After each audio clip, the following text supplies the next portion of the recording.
Cool. Hey friends, Hey. how's it going? Thanks Good. for being here. So today we are recording this. It's Tuesday, September 1st. It's currently 4:08 p.m. here in Los Angeles. I'm going to let you guys introduce yourselves and tell us where you're located and if you are comfortable with sharing your sun, moon, and rising, and maybe your Jupiter sign too, since we're talking about Jupiter today. Adina, why don't you go first?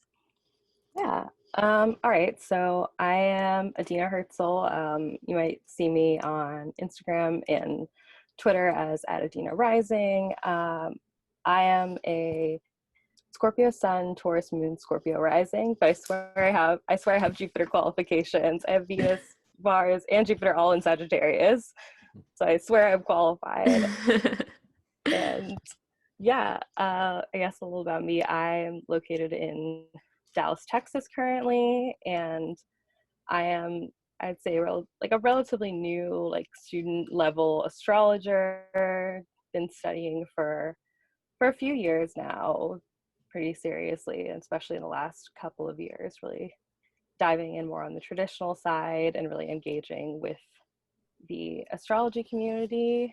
And yeah, I'm just, kind of enjoying myself, learning a lot, starting to offer consultations. I've been doing that for a pretty short time to kind of, getting some practice and really begin my studies. But yeah, I'm really excited to be doing this and to be talking with you, Kirah, about Jupiter. I'm happy that you're here, and yeah, thank you so much for introing yourself. That is definitely part of the reason why I asked you, is that Sag stellium with Jupiter and Sag. I know you have a lot to say about Jupiter, so thank Yes. you. And Nate, how about you? Hey everyone, I'm Nate Craddock. I am in Aquarius rising with Saturn in Sagittarius. That's a major qualification here, as well as my natal moon is also in Sagittarius. And my sun is in Virgo, and I have a partile Sun-Saturn square to the minute between Virgo and Sagittarius. So that's fun. You may know me from Twitter at Ryan Craddock, Cradog. That's a pen name that I used when I first started doing Astro Twitter, and I wish that I hadn't picked and published that Twitter handle because I want to change it, but I'm stuck with it now. I'm also on Instagram at Golgi Complex, which I'm not really an Instagram astrologer. I mostly just post pictures of my dog there. Cute little corgi. Yeah. But I've been working professionally and paraprofessionally as an astrologer since the fall and winter of 2017. My specialty is classical horary astrology. I'm a student of the School for Traditional Astrology, or School of Traditional Astrology, with Deborah Holding, working specifically with Wade Caves on the master's level horary process. And I've also recently begun studying Jyotish, and I'm still shopping Jyotish teachers, but I hope to make that much more of my practice in the future. Kirah, I think we met at NORWAC in 2019. Did you go to UAC the year before? No, everyone thinks I did for some reason. It's just like you've just been and like, oh yeah, Kirah's part of the Astro community. Yeah, I kind of like popped in. yeah. So I think you and I met at NORWAC and had a couple of conversations there. So it's a real honor to be on your podcast. Oh, thank you. Yeah, you're welcome. With regard to my Jupiter placement, Jupiter and Venus are the two most angular planets in my chart. They're in a sextile. Jupiter is conjoined the IC and at 6 Gemini. I got a lot of Jupiter. And speaking of NORWAC 2019, Lynn Bell called me Jupiter incarnate. So that's the first line on my CV now. That's awesome. Lynn Bell sat next to me during NORWAC and looked at my Scorpio necklace and was like, that's not very Scorpio of you to have a Scorpio necklace. And I was like, I'm a Pisces rising. I'm an open book. But yes, we did meet at NORWAC. We knew each other from Twitter, I think, before that. but we met in person for the first time at Norwalk.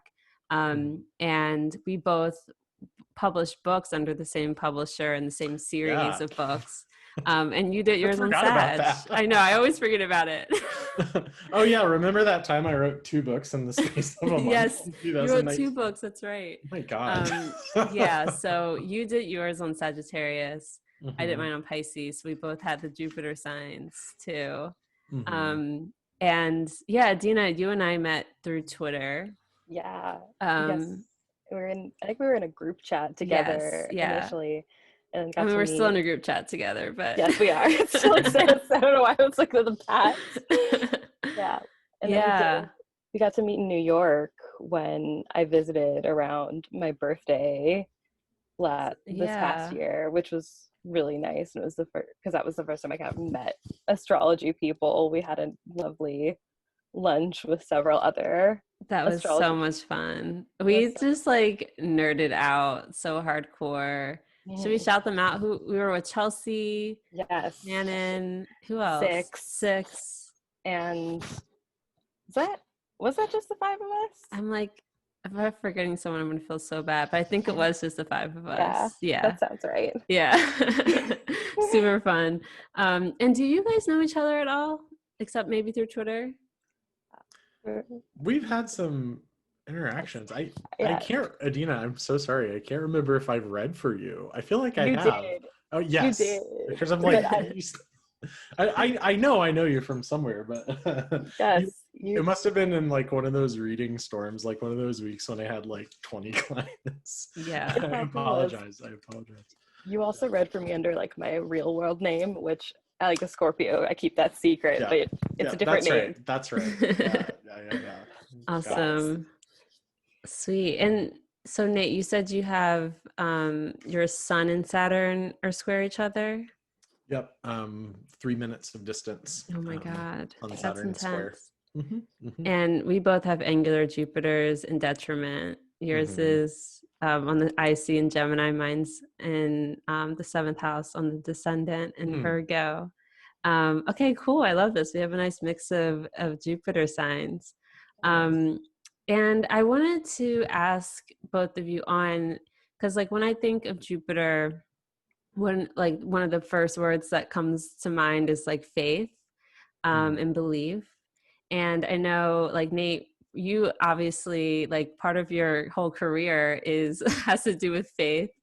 And so I wanted to ask, I mean, and Adina, you are Jewish and you've talked about that very openly.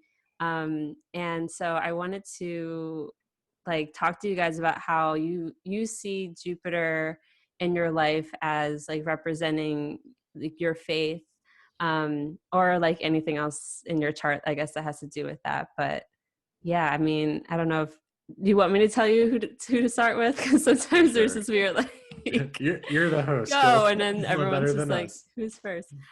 Nate, why don't you go first? Certainly. So as I mentioned, Jupiter is very angular in my chart. My IC is 29 Scorpio. Excuse me, not 29 Scorpio, 29 Taurus. Gosh. And my Jupiter is sitting right there in the 4th quadrant house. And it's interesting because both of my parents have Jupiter conjoined the ascendant. So there's that immediate connection between our charts. My Jupiter conjoined the the IC. And both of my parents have Jupiter in detriment also, conjoined that primary angle in their chart. So Jupiter is pretty loud in my life. My dad is a pastor in the United Methodist Church, and I was raised in the United Methodist Church, and faith has always been an important part of my identity. But I think because Jupiter is in detriment in my chart, my engagement with faith doesn't necessarily look like what you might expect when somebody says that they're a Christian, especially if you come from a world without a lot of, one-on-one interactions with Christians, and most of what you see is like Jerry Falwell Jr. bullshit. Which, sorry, that's not Christianity. I'm sorry. I'm just going to say it. That's not it. So a big part of my understanding of how Jupiter works in Gemini in particular, with my experience, and I think this is also true of many of the people that I know who have Jupiter in Gemini, and that everybody born, in that space, is that there's a tendency towards searching for truth. And I know that's certainly true with me, because even though I serve a congregation that is part of the United Church of Christ, which is a mainline Protestant denomination, for me personally, the word Christian is not big enough to describe my faith. It's not big enough to describe my particular engagement with ultimate reality, with the supreme reality. And I think that there's a description there. Sometimes the dark side of that is wanting more and more and more, and getting caught in the trap of thinking that some piece of information or some way of looking at the world will finally make everything make sense. And the trap of Jupiter in detriment is that there is that tendency, I think, to land on one thing. It's like, oh, well, if I finally have this piece of the puzzle, everything will make sense. But what I found is that piece of the puzzle just invites more puzzles. So relatable. Yeah. And so it's interesting because faith itself is such a polyvalent word. We can talk about what we believe. We can talk about the truth claims that we adhere to. We can talk about the very act of faith, which I think in some ways fidelity or loyalty is perhaps a better word for what we mean. So fidelity to an idea, or fidelity to a person, or to a group of people, or to a community of belonging. I think those are all manifestations of the way that faith plays out. But those who have Jupiter angular, whether in detriment or whether in domicile or exalted or fallen, that subject of faith, and that's the search for truth, and the search for some kind of grand narrative that brings everything together, is going to play a major part in the unfolding of their lives. And that's certainly been the case for me. I love that. Thank you so much for sharing. Yeah, just that, I mean, as a fellow Jupiter in detriment, that like search for truth and search for like what's real, and that definitely resonates with me too. But my parents both have the same Jupiter sign. I don't know their rising signs, but their Jupiters are both in Taurus. And yeah, I mean, it's funny because I was not raised religious at all, but like both of them, I shouldn't say at all. We were definitely raised to like believe in God, but we weren't raised in the church. But they both were, both of my parents. And I think they both had this very like, anti-established religion view on things because of like what they've seen in the church, growing up in the church. And they're like, they're all a bunch of hypocrites. That's like their kind of viewpoint on things. Like people, say to follow this certain, way of living, and then they do the opposite after they leave the church. And they've always kind of had this like hypocritical view on it, or at least that's how they experienced it. And so they didn't send us they never took us to church or anything. And it's funny how that, like, they were always still like religious in the sense that they believed in God, and we said grace and stuff, but that was kind of the extent of it. And I've been thinking about that a lot lately, how like I ended up so spiritual regardless. And how like their Jupiters weren't fallen, but I don't know, I think we might have one person in my family with Jupiter in domicile. No one has it exalted. No one has it. And I'm talking like my cousins, my aunts, like all of that. And yeah, that's just like a funny thing. I think that kind of comes up when I think about like my family and Jupiter, and especially because you brought it up being angular and stuff. Anyway, I'm ranting. It's okay. I'm doing my Mercury and Sag thing where I'm like, the words just kind of keep flowing, never stop. Adina, how about you? How do you experience Jupiter in your life, and especially in regards to religion?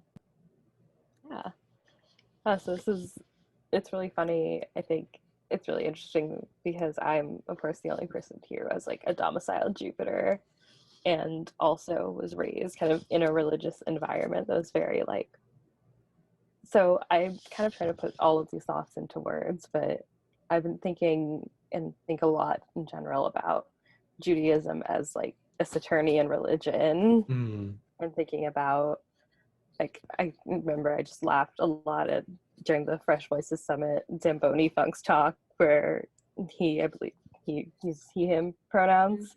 Yeah. So where he said, Saturn likes if you're Jewish. And I was like, great, I'm already halfway there to Saturn remediation. And so it's really interesting coming from a religion that is very Saturnian, but my experience of Judaism has had a very Jupiterian quality, because even though like Saturn in my chart rules my third house, and so my experience of being like around religion as a young person was very Saturnian. It was very isolating growing up. Like I grew up in Dallas as well, so I was very much in a space of like Christianity. There was a dominant religion I was very much on the outside of from a very young age, but within synagogue and within that actual religious space, it was very supportive, which is not an experience that many people have with religion, especially many like young LGBT people do not often find like more acceptance in their religious communities necessarily.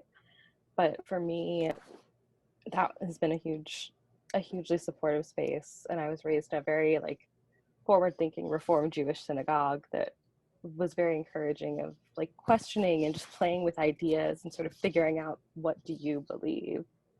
Like my synagogue goes through 10th grade with we have Sunday school, and it goes through 10th grade, at which point we have our own kind of version of confirmation. And it's basically just a year of asking really big questions about Judaism, asking questions about God, about social justice, and not telling you like what the correct answer is. It's really just about what answer do you come up with and what like comes together for you. And having that as my early environment was huge for me now as someone who's like spiritual and an astrologer and who has incorporated all these other things to practice.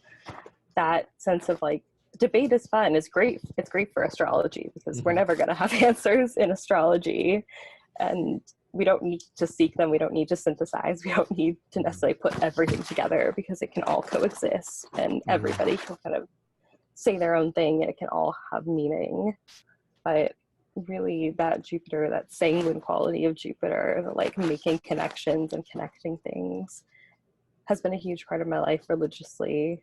And as I was kind of preparing for this episode, I started thinking about how that shows up in other ways, and thinking about domicile planets as planets where like your normal is not normal. And a big part of my normal has always been just that's sanguine quality, those drawing connections between like everything I'm thinking and learning and pulling together and making connections that feel really obvious to me, but that I've been told throughout my life, it's like, oh, I never thought of that way. And I always kind of think like, really, you didn't? Like, isn't this obvious? So I think a big part of that Jupiter for me is just the facility of connection, because Jupiter is my final dispositor. Jupiter, everything in my chart comes back down to Jupiter and comes to this place of drawing connections. Like everything has to be connected, which is an asset, but also of course can be mentally exhausting, because Jupiter in Sagittarius especially kind of doesn't know when to quit. I love that you said that about like things coming down to like drawing connections between things, because that's something I talk about a lot when I'm speaking on Mercury. And that's, I think, a really cool way to like draw that the difference between Mercury and Jupiter, whose domiciles are opposite of each other, and they kind of, you know, Mercury being the smallest planet. We're not talking about Pluto. Mercury being the smallest planet, Jupiter being the biggest, and Mercury kind of dealing with the details, the micro, connecting things on like a very, I guess, yeah, I'll say micro level, whereas Jupiter having the connections having to do with like connecting the big thing, connecting the ideas and the beliefs. And yeah, I just love that you brought that up, because that's not, I don't know, I guess it's not that I don't think of it that way, but I just love to hear you speak on Jupiter in a way that I would usually speak on Mercury, which is kind of funny because my Mercury and Jupiter are in each other's signs. So, well, yeah, I mean, we've talked a little bit about, you know, our Jupiter signs, but I would love to go into what Jupiter looks like in domicile versus, you know, fall and exaltation and detriment. So let's start with Jupiter and Sag. I mean, you kind of spoke on it, but when I think of Jupiter and Sag, which we were blessed with in most of 2019, I think of, what do I think of? I mean, I think of like being able to broadcast a message and like really like speak the truth. And yeah, having the ability and the resources to be able to do that, to be able to like disseminate a message. Sag being a fire sign, so there's this idea of like inspiration and being able to like, you know, change people's minds, you know, with a message. What do you guys think of when you think of Jupiter and Sag? You know, I think I'm just thinking back to the way that Jupiter in Sag was talked about for the majority of 2019. And I think that it absolutely had some beautiful and some stunning gifts that it offered to the world during that transit. And I think that one of the gifts of Jupiter in Sagittarius, I think Austin Coppock really said it best in his work on that transit. The idea of aiming higher than you need to so that you can hit the target, overshooting in order to end up where you need to be. And I feel like that describes in some ways the role of a prophet. Jupiter in Sagittarius is a prophet, because what a prophet does, and this is true primarily of the prophetic tradition of the ancient Near East, which is my wheelhouse. What a prophet does is to cast a vision of things as they can be, perhaps sometimes so far in the future that they have to use language like blood and fire and smoke and locusts and like the heavens falling from, like, it requires that kind of dramatic language to describe the kind of social upheaval that healing requires sometimes. Because, you know, for many people, when we are undergoing these kind of seismic shifts in history towards justice, they do often feel apocalyptic in a way. Although I would say apocalyptic is better for Jupiter and Capricorn. But, you know, there's this idea of the prophetic vision of, you know, here is what's possible. Let's hold this in front of us. Even if we never get there, we have something in the future to anchor us so that we can pull ourselves forward into it. You know, I think of this passage from the book of Isaiah, where Isaiah is singing about the restoration of the world. And, you know, there's this classic imagery of like the lion will lay down with the lamb, and no one shall hurt or destroy in all the holy mountain. And of course, we're not there yet in history, but to have that vision as something that we can hold on to, I think is very powerful. And I think that's the gift of Jupiter in Sagittarius. It is a prophetic placement. Yes, I love that. The vision, that's very much like Jupiter and Sag, like being able to just have that spark of inspiration and like see farther beyond, I guess. Definitely the imagery of like bow and arrow and just like shooting for the stars definitely comes to mind. Okay, so now we have to hear from our Jupiter and Sag. Yes.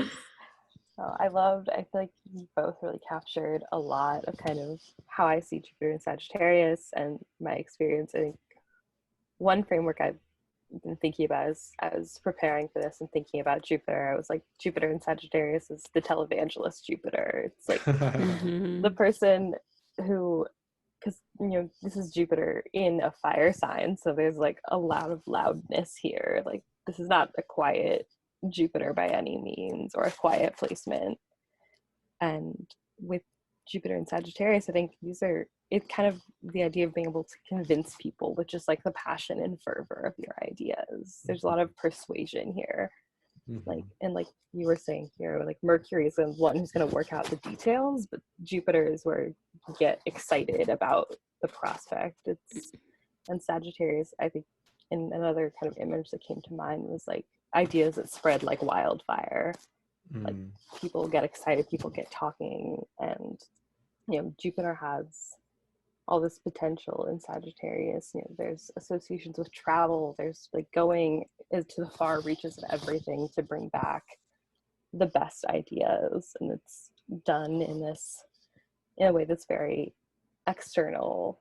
Sagittarius kind of being the diurnal sign where Jupiter thrives. Like there seems to be just lots of it's talking to people, it's synthesizing everything you can learn, and then like convincing people. And I love that we kind of touch on how these ideas contribute to sort of revolutionary moments and moves forward in history, because I feel like every Jupiter kind of has a role to play in a sense. Like every sign sort of offers a different thing, and Jupiter in Sagittarius really is that place where the ideas just get bigger, and you can entertain ideas for like ideas' sake, just like thinking through like what it would be. I feel like it's a place to kind of dream of utopia and just imagine what really either of Jupiter's domiciles at these places where you can dream and go forward and go beyond. Like it doesn't matter if it's possible. The possible doesn't matter. We don't care.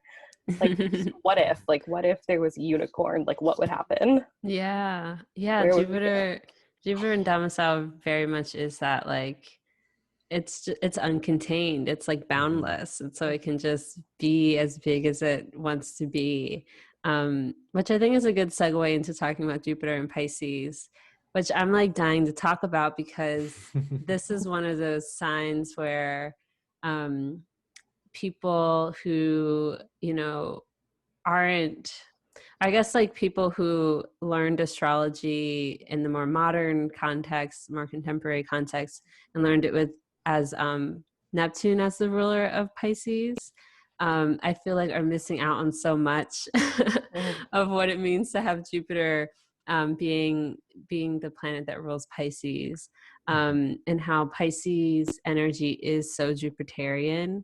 We're talking about expansion, you know what I mean? Like, yes, in Sag, that's like you said, the wildfire and being able to like expand ideas, rapid pace. And in Pisces, it's in a water sign, and I think it's very much about like moving people through emotion and feeling, and also like faith and belief too. But there's something more like all connecting in on a more like emotional feeling level, whereas Sagittarius is a little bit more mental in a way. It does have so much to do with like the spirit.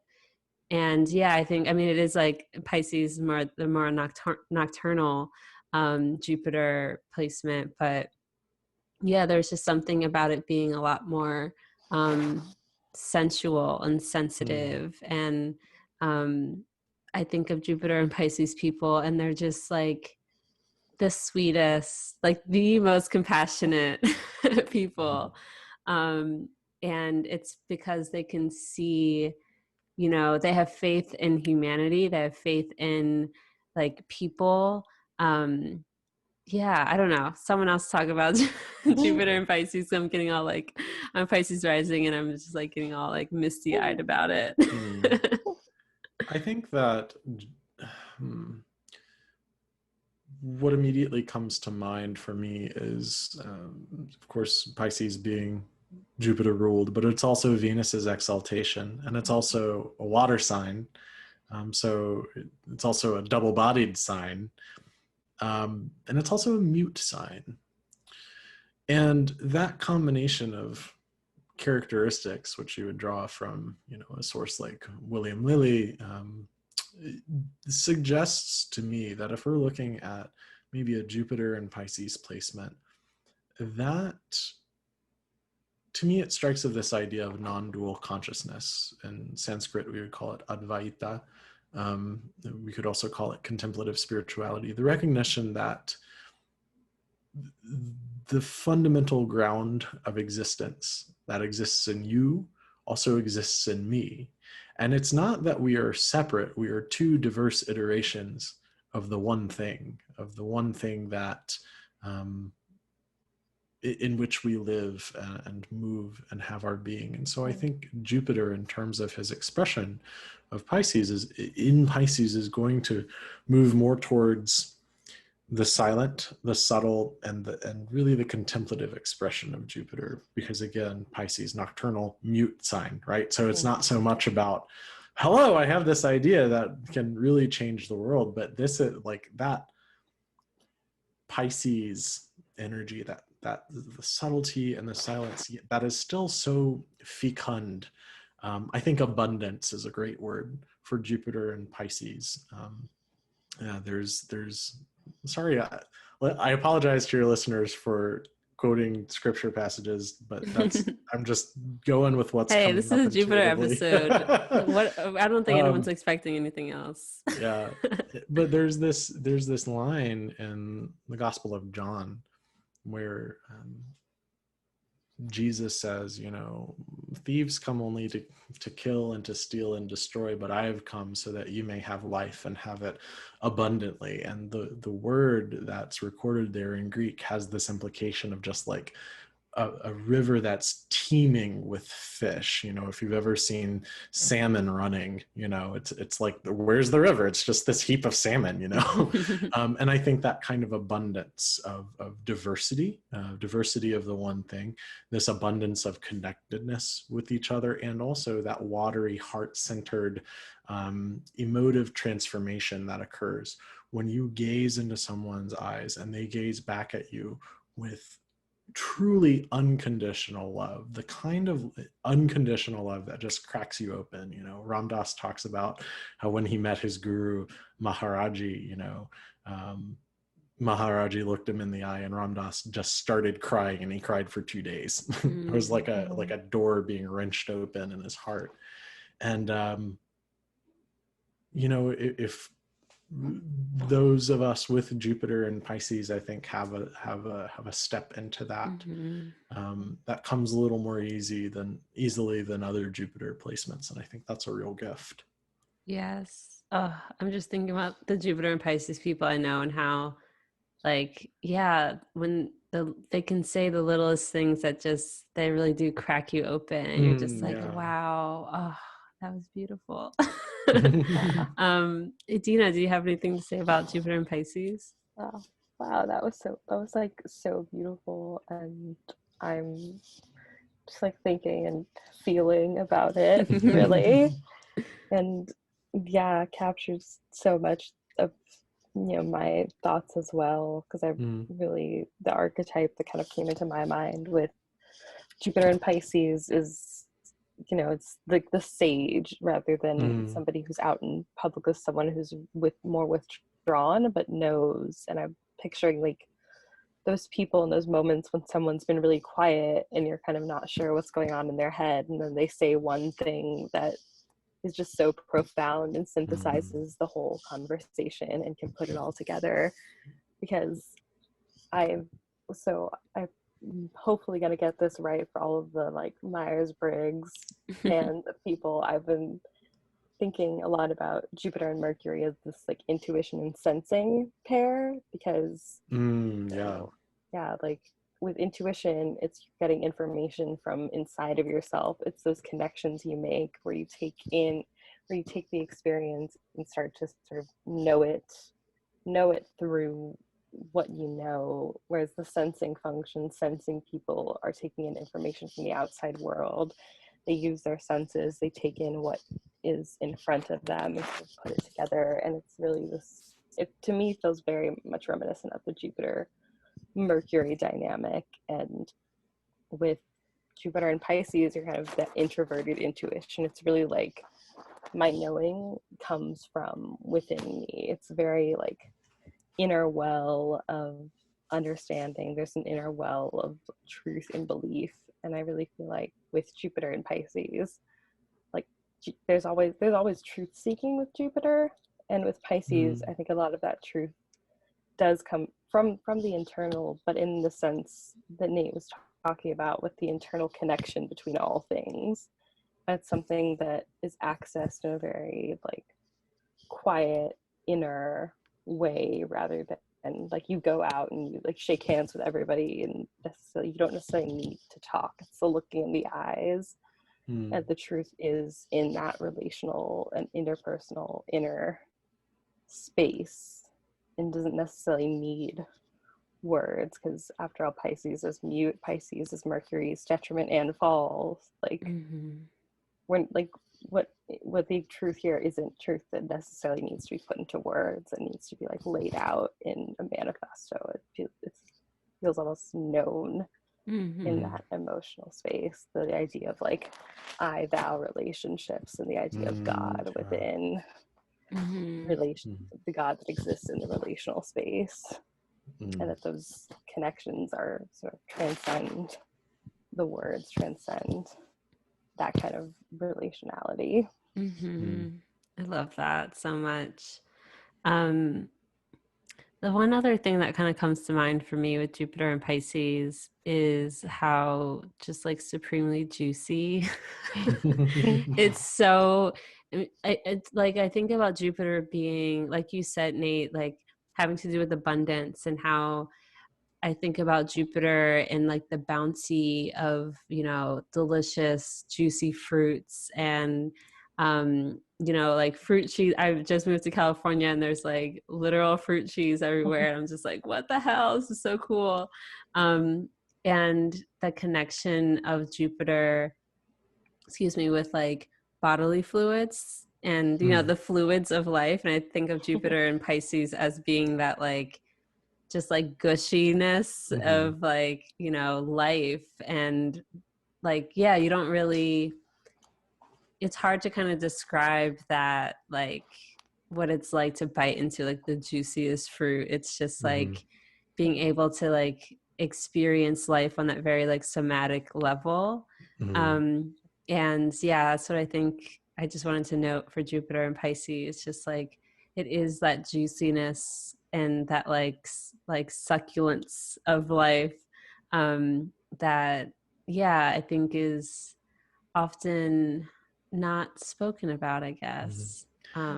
Yeah, it's interesting that you bring that up, because Jupiter in classical medical astrology is associated with the sanguine humor. And so it has rulership of the blood. It also has rulership of the liver. So when we think juicy, Jupiter is absolutely appropriate. It also rules semen. So just going to throw that in juice. there.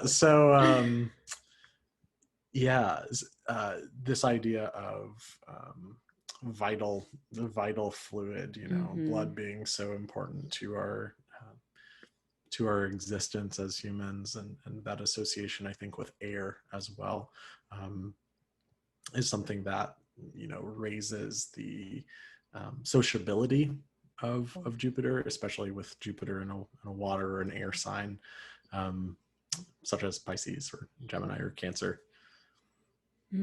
Yeah. Well, speaking of Jupiter and Cancer, let's talk about Jupiter Exalted. I mean, Jupiter in another water sign.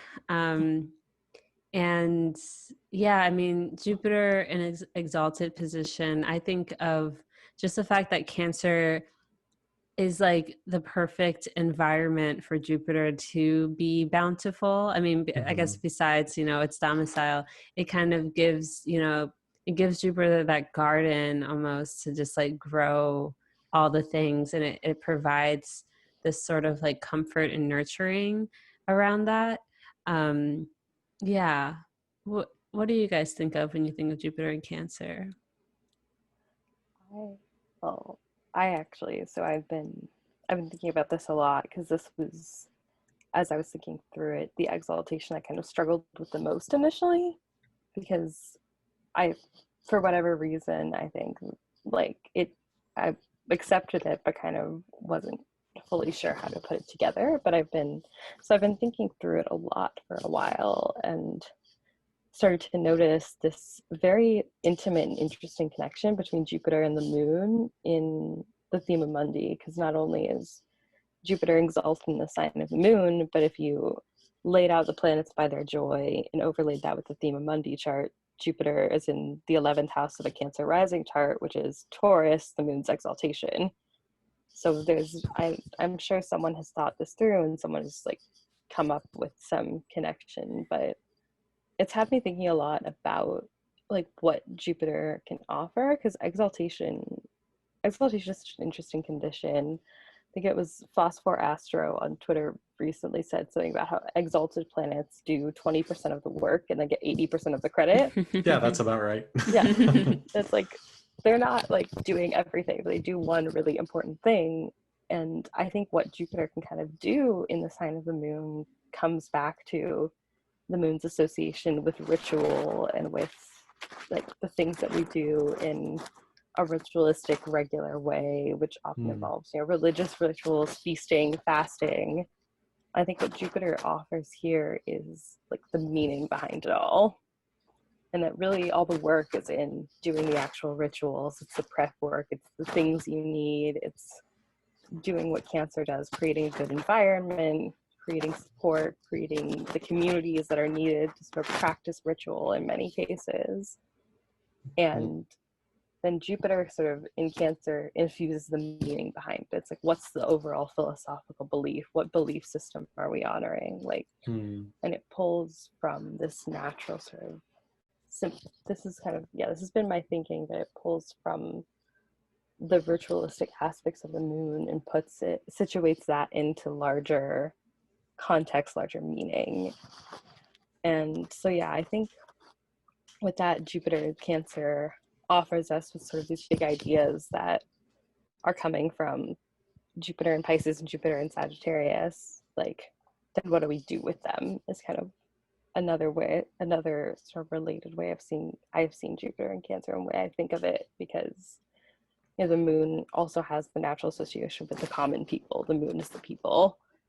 And with Jupiter in Sagittarius or Pisces, I think there's a danger of kind of getting too much into the thoughts and just taking the thoughts wherever they want to go, and not necessarily taking action with the thoughts. And I think that's one of the dangers of excess Jupiter, is like too much thinking, too much following new ideas and not actually doing anything with them. And Jupiter in Cancer sort of puts that into context and says, okay, what do we do with this? How is this useful? And gives Jupiter those ideas a space to exist kind of in the world and with the people that are impacted by ideas.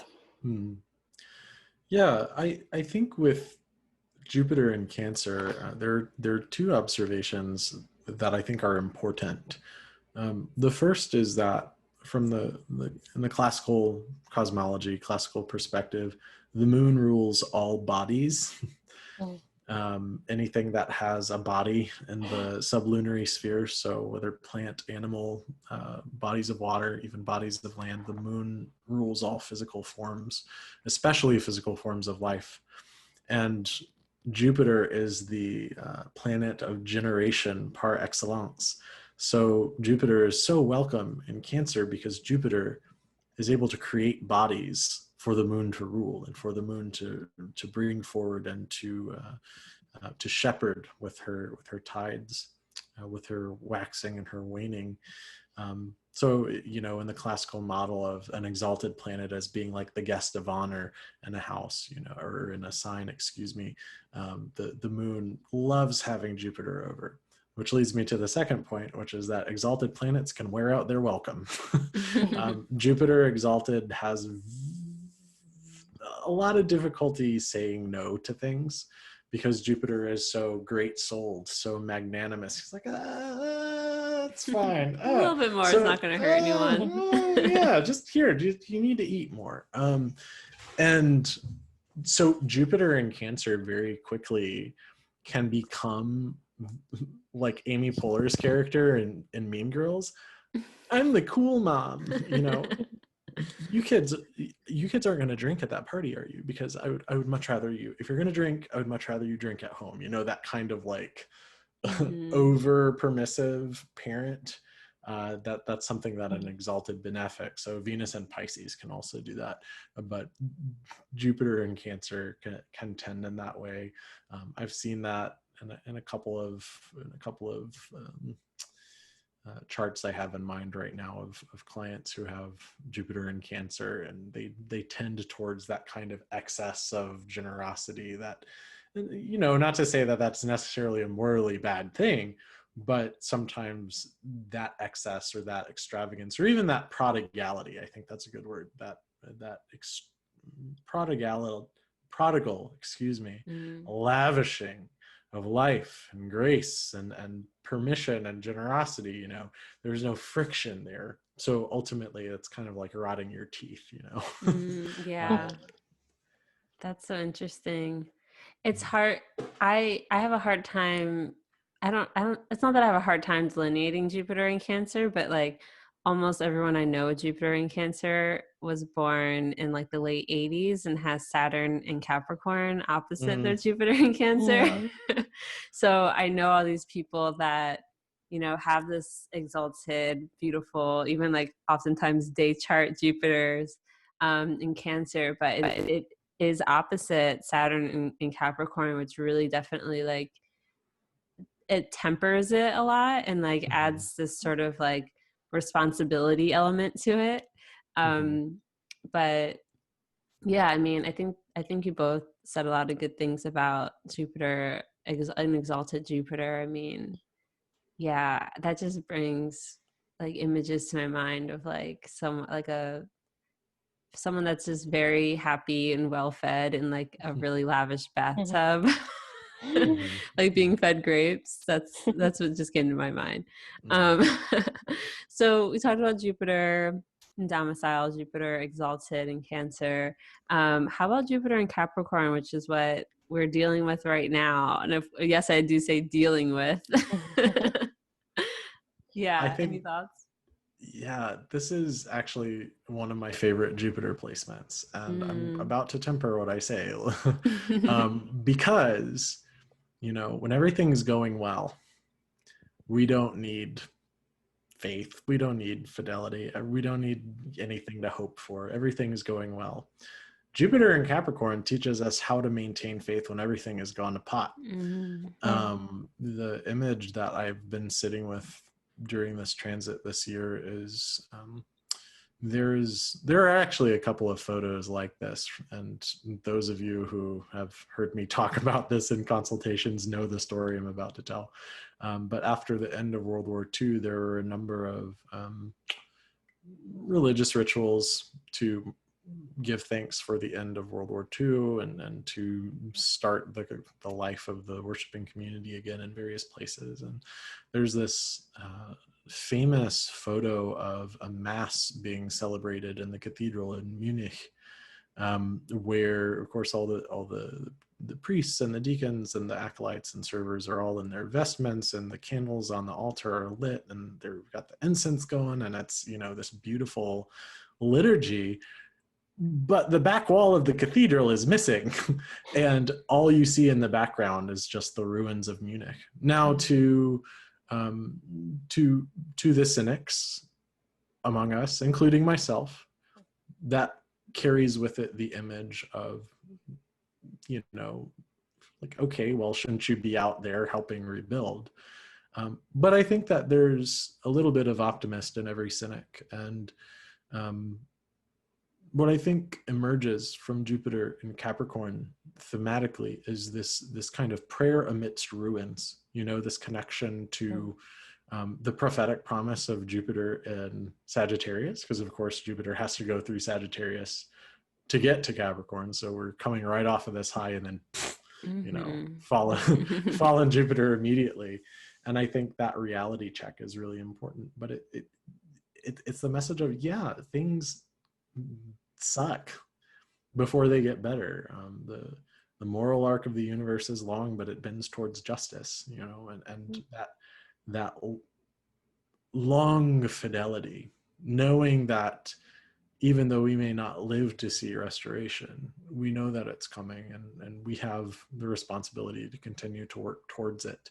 I think that spark of optimism in the middle of a very cynical Jupiter in Capricorn can be really important medicine to us in this particular historical moment, frankly.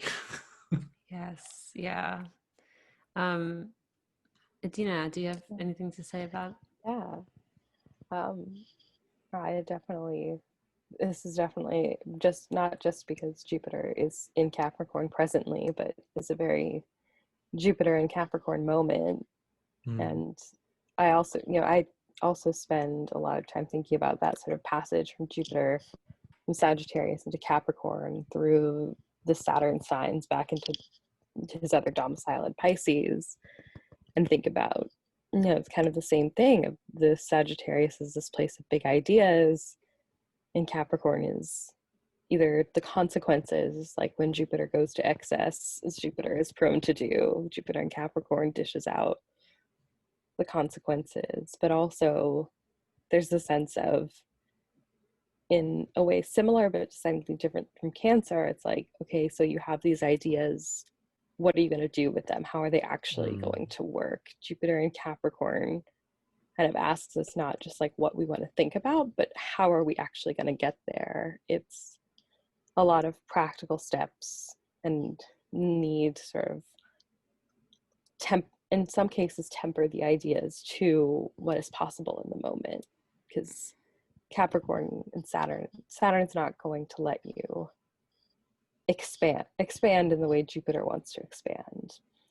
And one thing that comes to mind particularly now is, just from what I've noticed on Twitter and existing in the world, is that with what's going on in the world, with the injustices that are being highlighted in protests and reactions to those protests, that a lot of people are becoming more engaged with abolitionism as an idea, which feels very Jupiter and Capricorn. It's very much imagining what feels like a huge possibility against a very restrictive, oppressive, harmful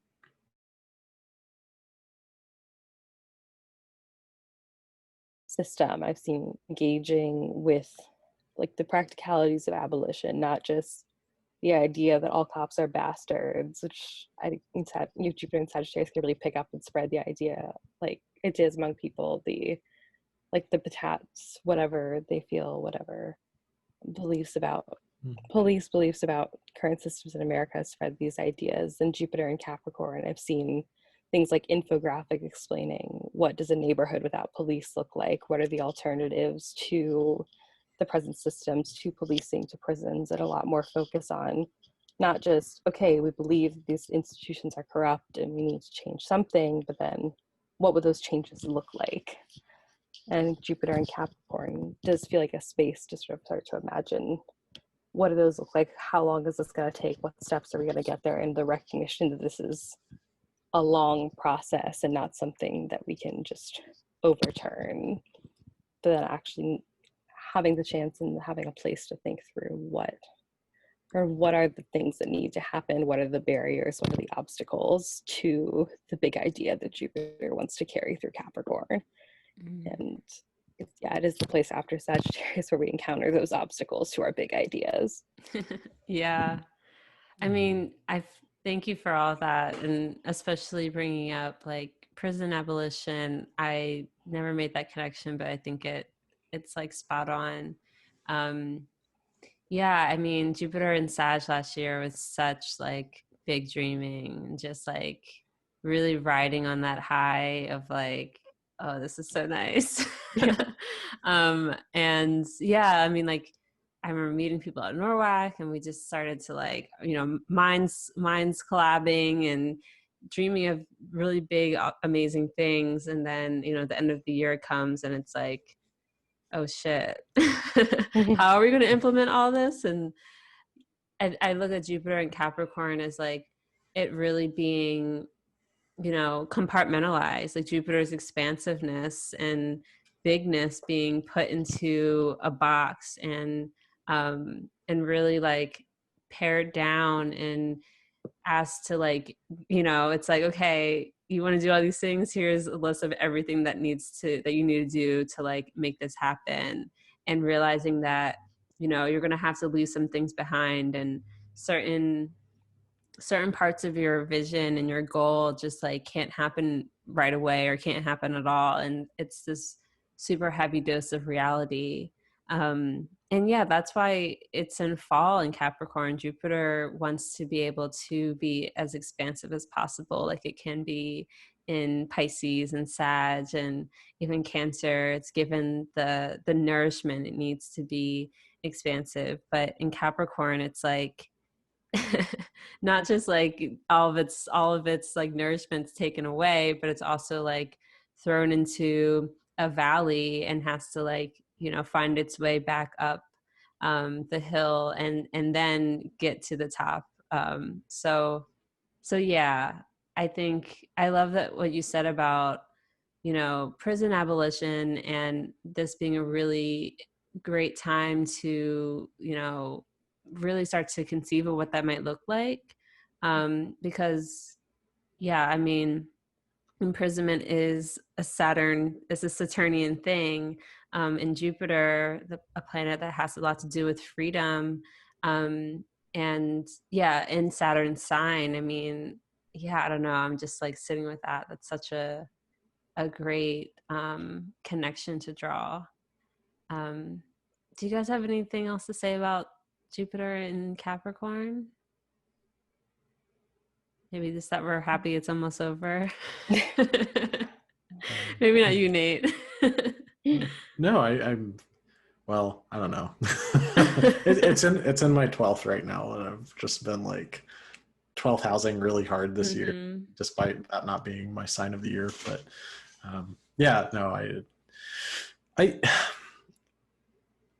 I think one of the ways to spin Jupiter in Capricorn, and this will be maybe the last image to sit with, is to remember that Saturn is represented by a farmer, and like part of what Saturn in Capricorn does is make the ground fallow, to really prepare the ground for planting, right? So oops, here comes another, I feel it emerging from me, please excuse another line from scripture. Unless a grain of wheat falls to the ground and dies, it cannot produce a crop. You know, there are things in our world and in our lives, and maybe in our individual lives too, I know this is certainly true for me, that need to fall to the ground and die so that they can become new life in this field that Saturn plows out and tills and prepares in our lives, which is hard, dirty work that nobody wants to do. That's why Saturn rules it, you know. And I think maybe there's a gift here, and this is maybe why Lynn Bell said I was Jupiter incarnate, because here I go being an optimist again. But I think there's promise in the middle of winter when things have died back and when seeds are dormant in the ground. You know, we know that spring is coming, and I think this idea that spring is coming, yeah, winter came, but spring is still coming. You know, I think that's an important facet of this transit to hold on to as well. I love that. I love that you said that. Whenever I'm like opening up a space and calling in the four directions, whenever I'm facing north, I always say the end and the beginning of the beginning, because it does, that's so true, that like winter time or death in itself does hold this promise of a new beginning. Yeah. So thank you for leaving us with that with Jupiter and Capricorn, because I don't know, I'm Jupiter ruled, and while Jupiter and Capricorn hasn't been like terrible for me or anything, I'm still, it's not fun. Yeah. I'll say that. Yeah. So yeah, let's talk about me and Nate's signs, Jupiter in its detriment, starting with Jupiter in Gemini. So yeah, Jupiter and Mercury's signs. What is Jupiter in Gemini like? Wait, actually, before we get into this, Nate, do you have Mercury in Virgo? No, I have Mercury in Libra conjunct Spica. Okay. Oh, that's nice. It is in Virgo sidereally. Okay. Yeah. I just had to ask because you are a Virgo sun, so there's just like you have a really beautiful way of with words that I envy, having my Mercury in Sag. That's so very I was kind. curious. Thank you. Yes. But yeah, Jupiter in Gemini. I mean, what comes to mind for me is like it's a very scattered Jupiter placement, in my opinion. I mean, as like Gemini placements are anyway, but I think of like Jupiter being sort of like put through almost like a cheese grater. Yeah. That's like the image that comes to mind, is like being able to just like, yeah, like have eyes everywhere sort of thing. Yeah, I would love to hear your thoughts on it. Adina, feel free to go first. I talked a lot for Jupiter and Cap. Oh my gosh. Okay. Well, I will try to go first and try not to disappoint the Jupiter and Gemini native here. But yeah, I definitely kind of have that similar image of being like a little all over the place, a little scattered. There seems to be a very like jack of all trades energy to Jupiter and Gemini. It's like they know a little bit about a whole lot of things. Like my father is actually also angular Jupiter and Gemini native. He's Jupiter and Gemini in the 10th whole sign house. And I remember one time we sat down to talk about all the different jobs he's held. And it took like 2 hours of jobs he had in his early 20s. And he's a Taurus. He's been at the same job for the past like 30 years. So all of these jobs were in the first like 2 decades of his life, but still managing to kind of do everything, know a little bit about everything. And I was really struck by what you said, Nate, earlier, and talked about your own placement, the kind of idea that if you find just like the one kernel of truth, like this will be it. And it seems like Jupiter and Gemini is really seeking that everywhere, because I guess one thing that you get with Jupiter and Mercury's signs is the idea to like know something, in a sense, in a very like practical way.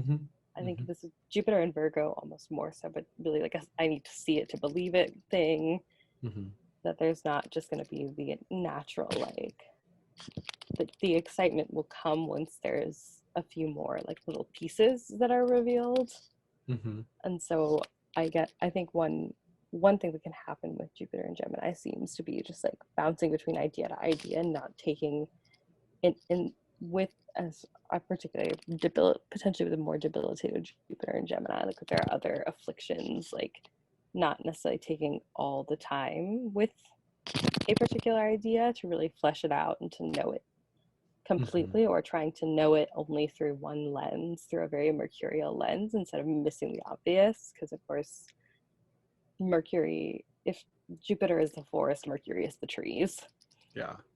And so Jupiter in a Mercury sign might be prone to getting very caught up in the trees and might want to name every single tree. It's like, but look at the forest. It's a beautiful forest. Yeah, getting lost in the details. Very much a thing. Yeah, Nate, now I need to know what you think. Yes. To me, Jupiter and Gemini epitomizes the idea of the monkey mind. The constant jumping from one idea to the next, to the next, to the next, to the next. And I think an important medicine for those of us who have Jupiter and Gemini is to learn to be still with our thoughts and to just like, I mean, everybody can benefit from sitting zazen, but I think it's especially important for those of us who have like significant angular Gemini placements of, you know, airy planets like Jupiter, and learning. I think the most important lesson for me with this has been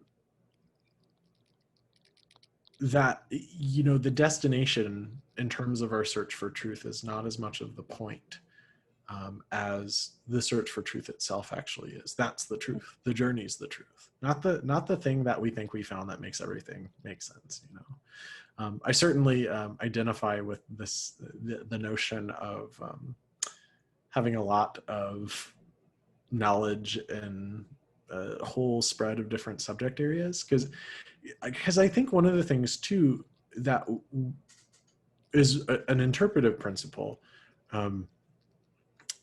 and this is actually, I'm drawing from Lisa Scheim's work from her presentation at NORWAC from 2019 on joys and concerns in the chart. She didn't call it that, but that's the title of her talk in my in my mind, joys and concerns. But how Jupiter, if you have a day chart, Jupiter as the sect benefic describes one of those things that's like just the utmost joy for you. And for me, it really is like knowledge. I love learning. I love teaching. I love talking about things that I'm learning to the detriment of my social life. You know, I get really intensely interested in things. And this may not be true of everyone with Jupiter and Gemini, because I am also neurodivergent. So this is also a function of that. But there is this kind of, you know, desire to fill bookshelves with, so like just on this bookshelf I have like the first 5 books, A Guide to Japanese Grammar, The Tao Te Ching, Getting Things Done, a Bible, a Russian English dictionary, you know, and the second shelf is all astrology, you know, and conjure and ancestral work. So it's just, and this is maybe like 1/10 of my collection, and it's all like this. It's all just all the way across the board, but I really, really delight in it. It's also in my 5th sign, in my 5th whole sign house. So there's that too, and it's also in my 5th and my Jyotish chart as well. But you know, I think what's important to remember is that planets in detriment, it's not that they can't do their job. It's that they need workplace supports in order to be able to do their job, or they need accommodations, or they need some kind of other way to accomplish the task. And so if Jupiter is about creating like this unified narrative that brings everything together in life, Jupiter and Gemini is going to do that through having a lot of different primary and secondary sources to support the experience of living. And so I would say that it really epitomizes Jupiter and Gemini. The other thing that I would say about it is that Jupiter and Gemini is naturally going to function a little bit better than Jupiter in Cap or Virgo, because it is the same sect, it's the same element. Jupiter has triplicity rulership in the air signs as the participating triplicity ruler. And Jupiter is an airy planet. You know, it's associated with the element of air, so it's going to do a little bit better there than Virgo or Cap. Mm-hmm. That makes sense. Yeah, I mean, I guess to kind of start talking about Jupiter and Virgo and how it differs from Jupiter and Gemini. I think there is a lot of similarity, but there's almost a little bit more of and I'm using Cam White's word for this, like claustrophobia when it comes to Jupiter and Virgo. When he said that to me, I was just like, wow, you just described my existence, because it's my chart ruler, Jupiter and Virgo, and there is this sense of like, you know, not my body not being big enough to hold my spirit, and so there's this like discomfort, just in like being in my body, And yeah, when he said that, I was like, oh my God, yes, claustrophobic. That's what Jupiter in Virgo is like. But when I think about Jupiter in Virgo, I think of needing a system to make sense of all of the air, all of the thoughts and ideas, and yeah, I think when I think of Virgo, I think of systems and needing like a process to flow that stuff through, or else it is so overwhelming. That's how I experience it, at least. And growing up, like your Jupiter sign is like your grade, basically. Like almost everyone in your grade has that sign. And so I grew up with, I went to a small all-girls school. It was secular, but it was very much like a college prep sort of school. And everyone wanted to get straight A's and do really well. I roll. I mean, yeah, that matters, I guess, whatever. But I just remember, I don't know, like my peers being so studious and so like just concerned about getting things right. And it's like the perfectionism in my class in particular was very notable to me. Yeah, everyone just like, it wasn't enough to just get good grades. You also had to like be on a board or something and do X amount of community service and be in all the varsity sports and do all the things. And there's this like almost unattainable perfection that I saw a lot of the girls I went to school with. I mean, not to say that I definitely have that too, but yeah, there's that kind of sticks out to me with like Jupiter and Virgo, just kind of always striving for this level of like, maybe not even perfection, but like purity or purification, and just really wanting to like get it right, quote unquote. Yeah. Curious to hear what you guys have to say about it. I feel like that's, that needing things to kind of fit into an order and fit into a system seems true for both detriment Jupiters, but especially with Virgo, because Virgo, I think the neatness stereotype comes from a more broader sense of like the order. Sorry. God. That's never happened. My bad. Oh my God. It's all good. No problem.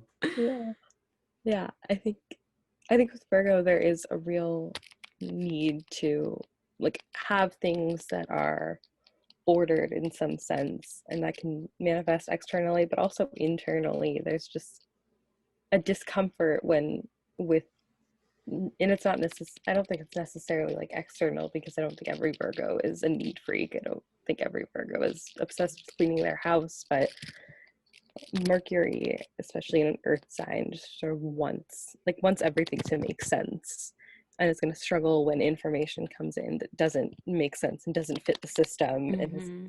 And we'll have the needs like, I need to rewrite the system now because this idea doesn't work, and that can be a really uncomfortable place because the system is really important.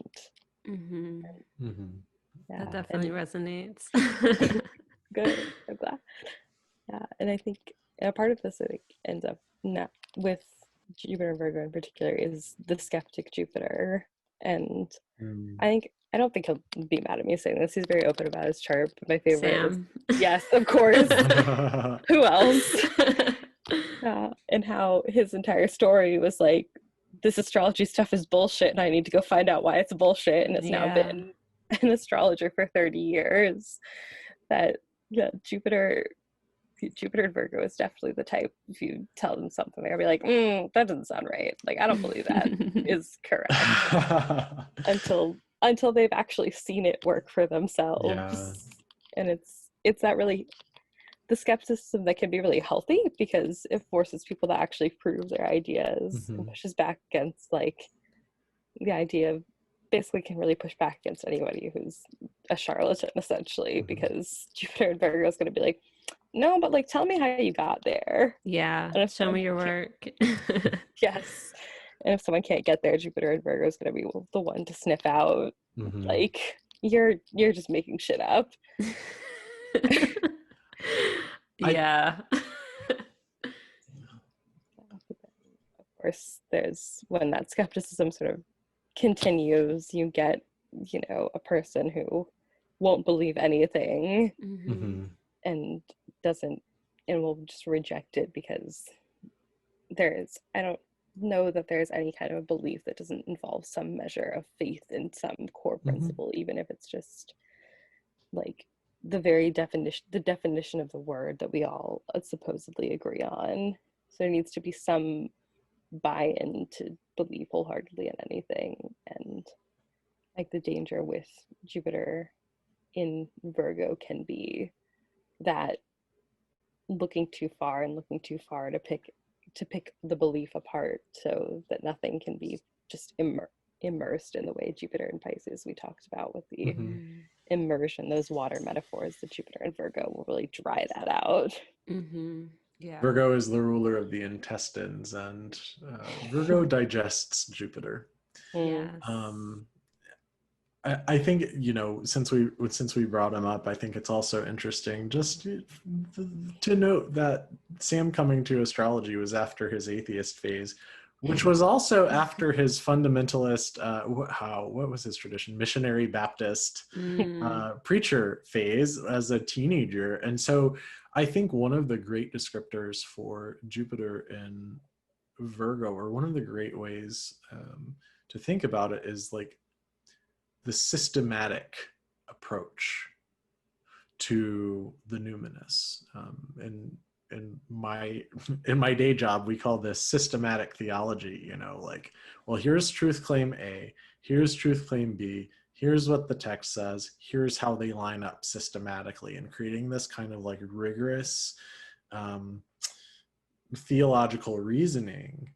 So I think of someone like so this can work out really well, and it can be done really well. People like Thomas Aquinas or Albert the Great, these saints in Roman Catholicism who were actually really supportive of the use of astrology as a form of natural philosophy, and argued for its efficacy and its predictive capabilities. But you can also get that kind of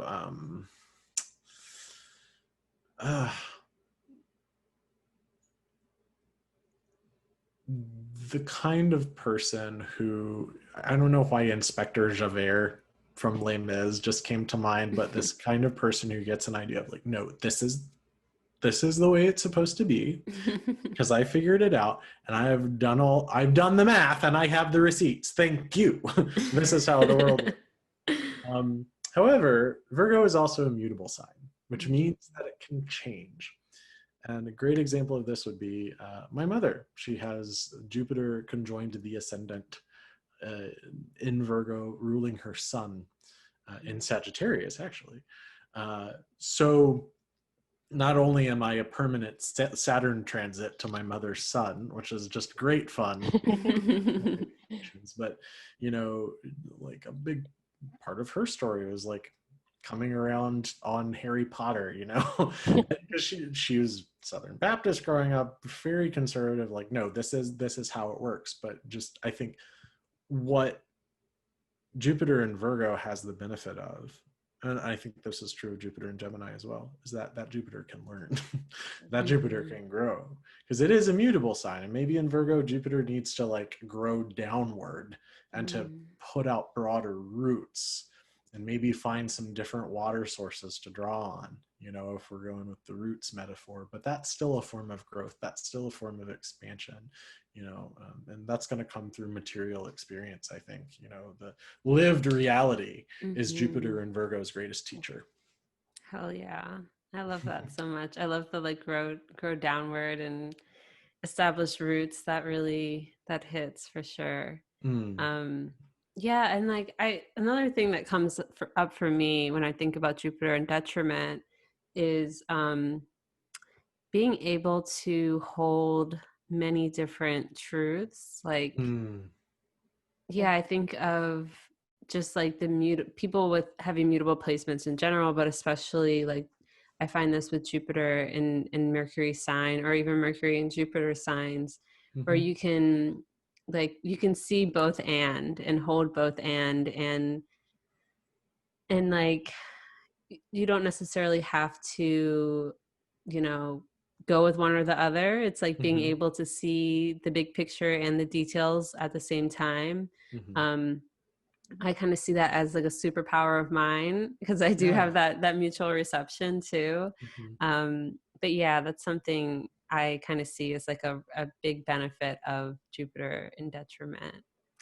Yeah, I just speaking from my personal experience, I think that's absolutely true. I think Jupiter in detriment is able to have feet in multiple worlds, in multiple truths even too. And just in my experience, identifying as not a Christian, but not just a Christian, having a polyvalent religious identity. I think that's one of the main manifestations of that kind of mutable detriment Jupiter energy in my life. And maybe I think there's also some connections there to being able to engage with ways of being in the world that are not mainstream, shall we say, or mainstream epistemologies or mainstream faith traditions.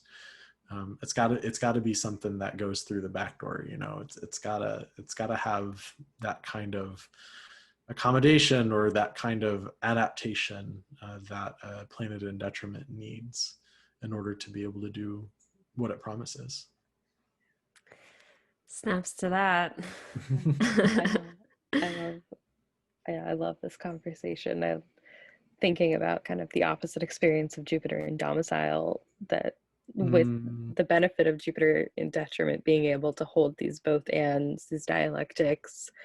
The danger of Jupiter in domicile, of course, is becoming overly attached to a singular truth and a singular belief. Like, yeah. whereas Jupiter in Virgo can kind of short circuit if something comes in that doesn't fit the established system. Jupiter Mhm. in domicile can potentially just ignore anything that doesn't work. Like, that's not Like real. I don't, assimilate it, like, oh, that yeah, fits somehow, and like make it right. fit. Yeah, like, Mhm. and that squishiness with Jupiter and Pisces, it'll kind of just like squish it and fill, like put it Hmm. in the gaps. And yeah, I think there can, with Jupiter and domicile, just in my own experience, there can be a lot of emotion attached to beliefs, and it can Mhm. become very deeply personal. And then when there's direct challenge to that, that can be really difficult to deal with, because domiciled planets kind of live a charmed life in a sense, Hmm. Yeah. or at least think that they do. And I just think, Domicile Jupiter. Oh, I'm sorry. oh, go ahead, please. Oh, I apologize for jumping in there. You're Um, totally fine. um, Domicile Jupiter, and I think exalted Jupiter more so than domicile Jupiter, reminds me very much of like the kind of person who grows up like going to church every Sunday and they've never had a crisis of faith, and they somehow get to like 45 and they like, do you still think that the world works like it did the way you learned in Sunday school? Like, how? Yeah. You never had to examine the faith that you hold. You've never had Mm. to examine your worldview. You've never had information come in that disrupts it. And I think that's one of the dangers of a powerful Jupiter with regard to belief or epistemology or faith or how we view matters of ultimate concern. Um, because that's what leads to the kind of entrenched conservatism that we see, and manifestations of white fragility. We've never had to examine that. I'm not Doesn't doing exist. it. No, it doesn't exist. Don't believe in Yeah, it. that's such a good point. Yeah. Um, so how can people work with Jupiter? Like, say someone, has a hard time um I guess relating to their Jupiter their placement, or maybe they have Jupiter in like a difficult, aspect to Saturn or Mars, or even like, opposite Saturn, for instance. Like a lot of us millennials do in the late 80s, early 90s. Yeah. Any ideas as to how to work with it magically? I have a Jupiter candle going right now in the background. You can't see it, but curious as to your thoughts. Adina, would you like to go first? I can share a few things. I'm definitely kind of in the early stages of exploring, magical and remedial solutions to my chart problems. Of course, the perpetual plug for Caitlin Kofick's Spear and Sundry products. That's just right now 3 different Jupiter series. I sprayed some Jupiter's Bounty. So did I. Yes, I love it. And her stuff is amazing, and I'm enjoying Jupiter's Bounty. It even helps my domicile Jupiter, because my domicile Jupiter is enclosed by malefics, which Jupiter rules both of them. So Jupiter still kind of wins there, but it's a special challenge. And I've heard good things from other people, but beyond that, I'm just thinking sort of in a more mundane way and less of the magical sense, that I think whatever your Jupiter problem is like, it's just, I feel like a good way to work with Jupiter is to engage critically with whatever you believe, and just let yourself think and carry through those ideas, whether you are in that situation you've never really had to examine, and everything has been, and you haven't been challenged, sort of taking the time to ask, why do I believe this, and to name your whys. And then if you're someone who is always challenged and always kind of in the place of, I don't want to trust anything, I don't want to put faith and belief, not necessarily, I don't think that one has to force belief to work with Jupiter. I feel like working with Jupiter was more about just letting yourself think with different ideas, not necessarily like, I'm going to live my life with this, but what happened, like just thinking through an idea, thinking through a faith. What does the world look like through this lens of some tradition, some belief, some spirituality, and drawing your own ideas.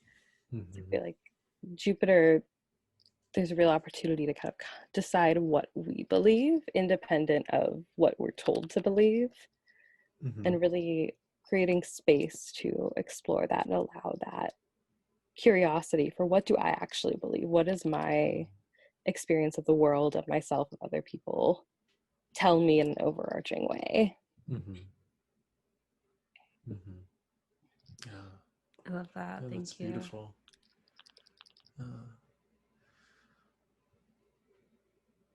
I think in some ways, from my perspective, the way that I would counsel a client to remedy their Jupiter, or bring better expression to their Jupiter, is going to depend on the nature of the affliction or the nature of the detriment. But in general, there are a couple of straightforward practical things that you can do just to start off. Simplest thing to do is to just, as you can, keep some kind of observance of Thursday as a day of rest, as a day of Sabbath, if you will, a day of respite, where with prayer and meditation and relaxing. If your life way allows for that, and if your obligations allow for that. I know different people are in different situations, but Thursday, of course, is ruled by Jupiter. Sunrise on a Thursday, when the moon is waxing, begin chanting a Jupiter mantra. You could find really straightforward Jupiter mantras on YouTube, even if you type in Jupiter Beej mantra, Beej. That's known as a Jupiter seed mantra, which can help Jupiter to grow more thoroughly in your life. You can also engage in something called Planetary Charity, which is making financial donations to organizations that Jupiter would rule. And, it's when we think of Jupiter, we think of like, wealthy people who don't need our money. But what you could actually give to would be like an educational institution or a legal aid network. A bail fund would be a really important Jupiter remediation, I think. It would also be a Saturn remediation as well, since it would be working with the incarcerated, but liberating the incarcerated would certainly be a Jupiter remediation. The other thing that I would counsel anyone to do who's wanting to work with Jupiter and to engage with the question of faith, fidelity, belief, loyalty, devotion, those kinds of things, is to find some sacred quiet moment somewhere in your life. It doesn't have to be on a Thursday, but if you want to put it on a Thursday, do it on a Thursday. Find a place where you can be uninterrupted and to begin to speak aloud as though someone is listening. And you don't have to believe that someone is listening, but begin to speak aloud as though someone is listening, as though there is a great thou listening to what it is that you're putting into the universe, because there is, we're all connected to each other.